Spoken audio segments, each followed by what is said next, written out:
continuación hablaremos sobre el estudio del metabolismo microbiano. El objetivo de esta práctica es observar las manifestaciones del metabolismo microbiano como la producción de dióxido de carbono o CO2 y ácido láctico en condiciones experimentales. Los materiales e instrumentos para su procedimiento son una bolsa hermética de 250 mililitros de capacidad, agua potable, azúcar, levadura casera, leche esterilizada sin que el envase esté abierto y por último también yogur sin aditivos alimenticios. A continuación cada uno de los procesos. Para el primer experimento utilizaremos una bolsa, echaremos 50 mililitros de agua, 10 gramos de azúcar y 1 gramo de levadura. La cerraremos herméticamente y la dejaremos reposar a temperatura ambiente.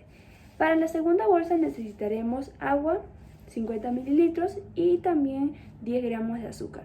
La cerraremos de igual forma herméticamente y la dejaremos reposar. 3 horas después. 3 horas después podemos observar como resultado en que una de las bolsas se infló y la otra no.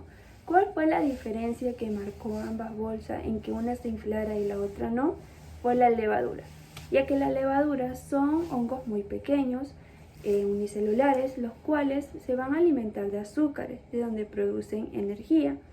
Esto de aquí se conoce como el proceso de fermentación, que es un proceso anaeróbico y sin presencia de oxígeno.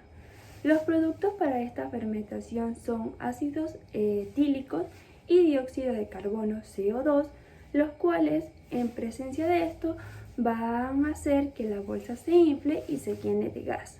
Además, cabe recalcar que la bolsa que tuvo levadura tenía espumas en su parte superficie, tenía varias espumas, se había fermentado en la parte inferior de la bolsa, se podía notar como grumos y tenía un olor un poco fuerte, podría decirse como guineo podrido, pero sí.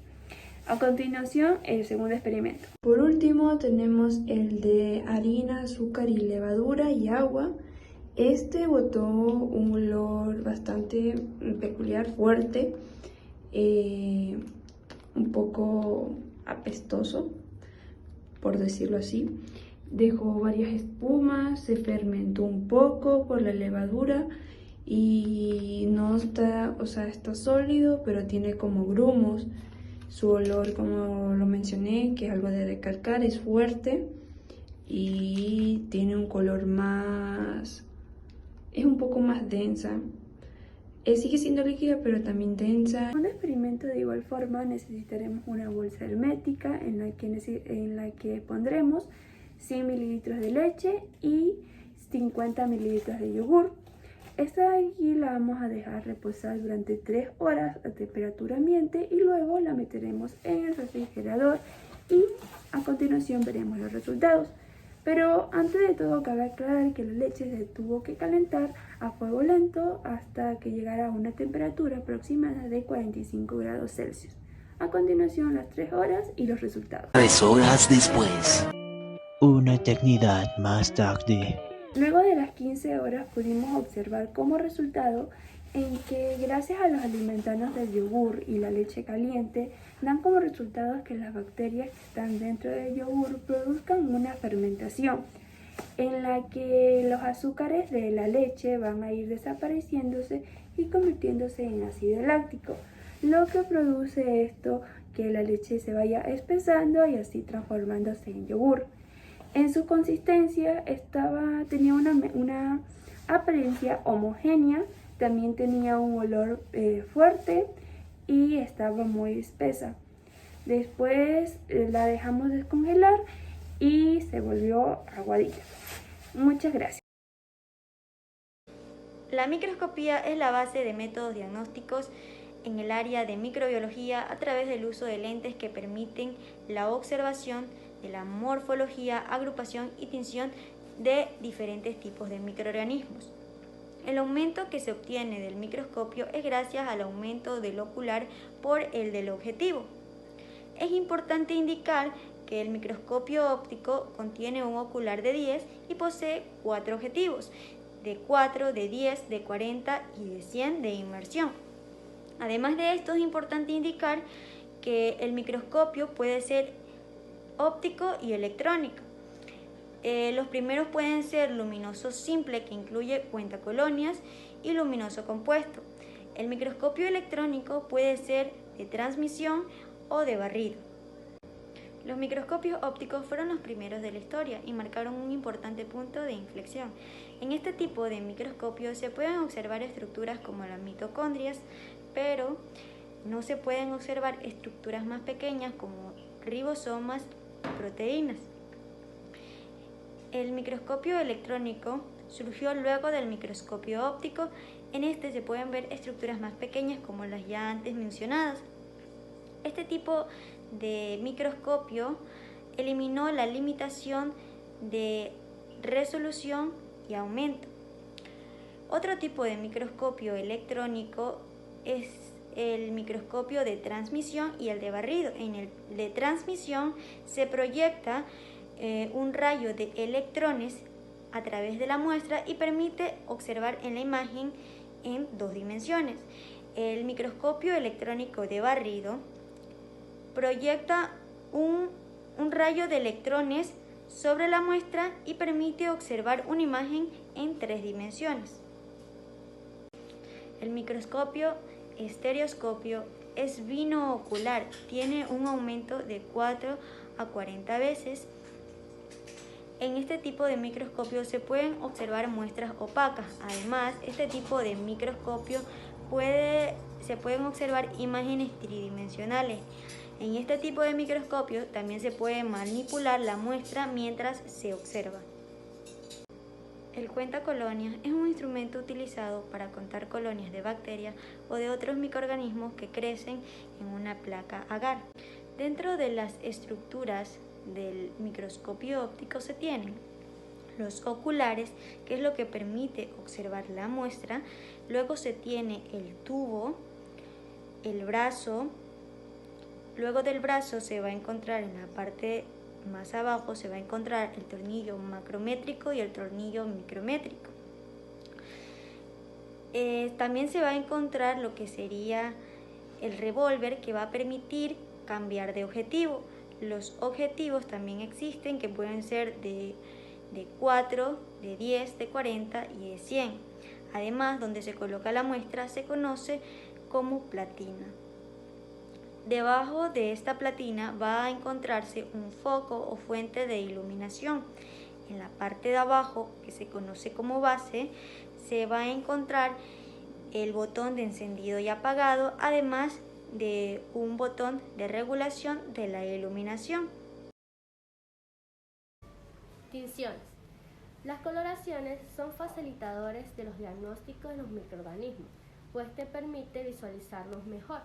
Su objetivo es demostrar los diferentes microorganismos y algunas otras células en diferentes especímenes, y asimismo manifestar ciertas estructuras o características, como puede ser la morfología y su estructura microbiana, para así ver flagelos, esporas, gránulos, cápsulas, entre otros. También para diferenciar los microorganismos según su comportamiento tintorial. Desde hace más de un siglo, esto ha ayudado a resolver problemas de etiología microbiana. El primer paso para la tinción es preparar el frotis. Este no debe ser demasiado grueso, y así evitamos masas. Y así aplicamos los diferentes pasos dependiendo del tipo de tinción que vayamos a realizar. Materiales.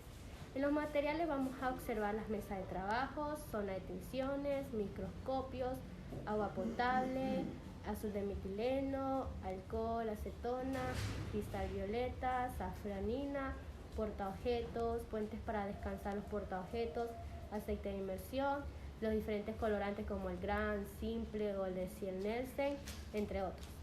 A continuación vamos a presentar la tinción simple, Gran y de Ciel-Nielsen. La tinción simple es un procedimiento de tinción rápido y sencillo en el cual se emplea un solo colorante. Es por esta razón que se le denomina simple. Se utiliza principalmente para determinar la morfología y la organización de las células presentes en una muestra. Técnica. Como primer punto de la técnica debemos colocar el portaobjeto sobre un estante de tinción y aplicar el colorante deseado. Luego debemos dejar actuar el tiempo correspondiente. Normalmente la tinción simple tarda unos segundos o un par de minutos dependiendo del colorante. En este paso es importante no excederse del tiempo recomendado para el colorante utilizado, dado que podrían formarse cristales en la lámina, produciendo lo que se conoce como artefactos. Estos artefactos van a distorsionar la morfología de las células. Luego de esto debemos de lavar cuidadosamente el frotis del portaobjetos con agua destilada o también con agua del grifo. Debemos de tener cuidado al momento de lavarlo en el grifo, que no caiga directamente sobre la muestra, ya que podríamos dañarla. Luego de esto debemos esperar que seque la muestra al ambiente para luego ya ponerla sobre el microscopio y observar los diferentes tipos de microorganismos. Tinción de Ciel-Nielsen. La tinción de Ciel-Nielsen es una técnica de tinción diferencial rápida y económica usada para la identificación de bacilos de género Mycobacterium tuberculosis en muestra de esputo, jugo gástrico, orinas, heces, otros fluidos biológicos y tejidos mediante la tinción de frotis. Debido a que la pared celular de algunas bacterias como Mycobacterium tuberculosis están provistas de un alto contenido de lípidos y ácidos micólicos, les confieren características únicas en la fijación de un colorante tan fuerte como este, que por lo cual resisten la decoloración con alcohol ácido. Estas propiedades ácido resistentes de las microbacterias, empleando la técnica de Ciel-Nielsen, permiten un diagnóstico rápido y presuntivo para detectar el bacilo de la tuberculosis pulmonar. Técnica. Bueno, como el primer punto de la técnica tenemos que debemos de preparar un frotis bacteriano. Esta preparación se hace en un portaobjeto limpio y seco, siguiendo las precauciones de esterilidad. Luego de esto debemos de dejar sacar el frotis a temperatura ambiente, para posteriormente calentar un poco la muestra, aplicando fuego al portaobjeto por debajo de ella. La mancha se cubre con solución de carbolfucsina, lo cual es un colorante básico primario. Luego de esto debemos de volver a calentar la mancha, y esto se debe hacer durante 5 minutos. Se debe notar un desprendimiento de vapor a aproximadamente 60 grados Celsius, y es importante no sobrecalentar y evitar quemar la muestra. Solo se debe aplicar una pequeña llama debajo del portaobjeto usando un hisopo encendido previamente, humedecido con unas gotas de alcohol ácido, metanol o etanol al 70%. Se debe evitar usar un hisopo grande empapado de etanol porque esto nos provoca un riesgo de incendio. Luego debemos de volver a lavar la mancha, y este lavado se debe hacer con agua limpia. En caso de no contar con agua limpia en el grifo, debemos de lavar el frotis con agua filtrada o agua destilada. Luego de esto debemos de cubrir el frotis con alcohol ácido, y este alcohol ácido debe estar al 3%. La cobertura se lleva a cabo durante aproximadamente 5 minutos o hasta que el frotis esté lo suficientemente colorado, es decir, de color rosa pálido. Hay que tomar en cuenta que el alcohol ácido es inflamable, por lo tanto debe usarse con mucho cuidado, y también debemos evitar estar en zonas cerradas y fuentes de ignición. Luego se debe lavar la muestra con agua limpia y destilada, y posteriormente cubrir el frotis con colorante. Puede ser un colorante verde de malaquita al 0.5% o azul de metileno al 0.3% durante 1 o 2 minutos, utilizando el tiempo más prolongado si el frotis es más delgado. Nuevamente se debe lavar el frotis con agua limpia, y por último se debe limpiar la parte posterior del portaobjeto y colocar la mancha en un estante de drenaje para que ésta se seque al aire libre. Como punto importante debemos de no usar papel absorbente para el secado de la muestra. Tinción de Gram. Bueno, la tinción de Gram sirve para colorear las bacterias Gram positivas y Gram negativas. Al final de realizar la técnica de tinción, podremos observar en el microscopio que las bacterias Gram positivas se tiñen de un color violeta intenso, mientras que las bacterias Gram negativas se tiñen de un color rosa bajito. Para la tinción de Gram utilizaremos 4 reactivos, el cual es el cristal violeta, Lugol, utilizaremos también el alcohol cetona y la safranina. Técnica. Bueno, para la técnica vamos a recoger la muestra de bacterias mediante un asa de platina. Luego de esto vamos a extender dicha muestra sobre un portaobjeto y dejarla secar al ambiente. Luego debemos de fijar la muestra mediante un alcohol, puede ser metanol. Luego de esto debemos aplicar el tinte de cristal violeta sobre el portaobjetos y esperar aproximadamente 1 minuto. Luego debemos enjuagar la muestra con agua y aplicar un fijador que viene a ser el Lugol. Y el Lugol y el cristal violeta forman un complejo insoluble en agua, capaz de penetrar en la pared de las células bacterianas. Luego debemos de lavar de nuevo el portaobjetos con una mezcla de alcohol y acetona durante algunos segundos. Opcionalmente se puede añadir una tinción de safranina para distinguir las gram negativas que aparecen bajo el microscopio. Normalmente son incoloras, pero si agregamos la safranina, toman un tono rosado o rojo bajo. Luego de esto debemos de volver a enjuagar con agua y por último ya se podría observar la muestra en el microscopio, donde se visualizarán el color violeta, las gram positivas, y el color rosa rojizo, las gram negativas. Entre las bacterias gram positivas más frecuentes se encuentran el Staphylococcus, el Streptococcus y el Enterococcus. Y mientras en las bacterias gram negativas se encuentran normalmente la Escherichia coli y la Pseudomonas aeruginosa. La gran aportación de la práctica de la tinción de gram es que permite determinar el tipo de antibiótico, así como su eficacia. O sea, vamos a determinar el tipo de antibiótico que va a reaccionar bien ante esa bacteria. Reacción en cadena de la polimerasa, PCR. Esta reacción ganó un premio Nobel en el año 1993. Se vale de un proceso que ocurre de forma permanente en los sistemas vivos, específicamente en la duplicación del ADN, por medio de los ciclos de desnaturalización, copiado y reapareamiento de las dobles cadenas de ADN que se quiere amplificar. Para poner en práctica esta técnica se necesitan sintetizar dos fragmentos cortos de ADN, los cuales estarán ubicados al inicio y al final de la secuencia específica que se quiere amplificar. Esto se les llama primers. Estos primers tienen un aproximado de 20 pares de bases de diferentes zonas del ADN que estarán al inicio y al final de la zona de interés. Estos primers van a dividirse en dos, que es el primer forward, que es 5' a 3', y el primer reverse de 3' a 5'. Una vez hecho todo esto, este se va a mezclar, se va a ubicar en una solución en la que estará el ADN polimerasa, los 4 nucleótidos y los primers que ya mencionamos.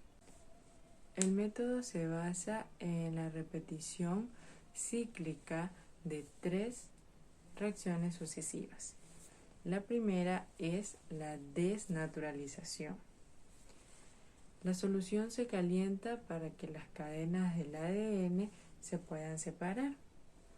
Esta temperatura va a variar tanto por el largo del fragmento como del contenido GC o en la citosina.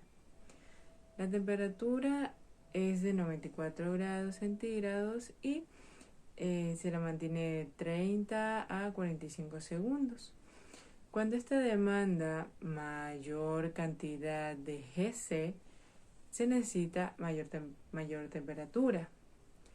Y cuando esta demanda mayor ADN molde, se necesita alargar un poco más el tiempo. Como segundo punto tenemos la hibridación, que es la reducción de esta temperatura para que los primers puedan aparearse con el ADN molde. Esta de aquí, la temperatura va a ser muy crítica. Estará oscilando entre los 55 y 60 grados centígrados. En esta de aquí, cuando la temperatura está muy alta y pide el apareamiento con la cadena de ADN, y mientras está en bajas temperaturas, ayuda en el apareamiento, pero tiene consecuencias de amplificaciones inespecíficas. Esto va a depender del contenido de la GC, de AT primers y su longitud. Y como tercer punto tenemos lo que es la polimerasa. La ADN polimerasa cataliza la síntesis simultánea de las dos cadenas a partir de los fragmentos que actúan como primers. La temperatura que se utilizará aquí va a oscilar entre los 68 grados o a 72 grados centígrados. Esto también depende de la enzima que se vaya a utilizar. Y se calcula 1 minuto por cada 1000 pares de bases a amplificar. Una vez hecho todo esto, nos daremos cuenta que el fragmento elegido ya estará duplicado. Por ende, se duplicará el ADN molde. Y a partir de esto se usará para el segundo ciclo. Y el resultado que nos da de esto es una amplificación exponencial. Poder tener cationes divalentes que puedan ayudar también a esta actividad polimerasa, que sería el magnesio en mayor cantidad y el manganeso en menor cantidad. Los 4 nucleótidos trifosfatos, los DNTPs y los primers son los que tienen la capacidad de poder interaccionar con el magnesio debido a su mayor molaridad. También se puede usar un buffer comercial que ya viene incluido el magnesio. Una reacción típica contiene cantidades equimolares de 200 a 250 milimolar de cada uno de los DNTPs. Estos DNTP son bases que va agregando la TAC polimerasa a lo que va avanzando la reacción. Para la realización de esta técnica necesitamos la TAC polimerasa, los DNTPs en igual proporción, los primers, el buffer con el magnesio y el ADN molde. Se pipetean cada uno de estos elementos en cantidades necesarias en un tubo de Pendor.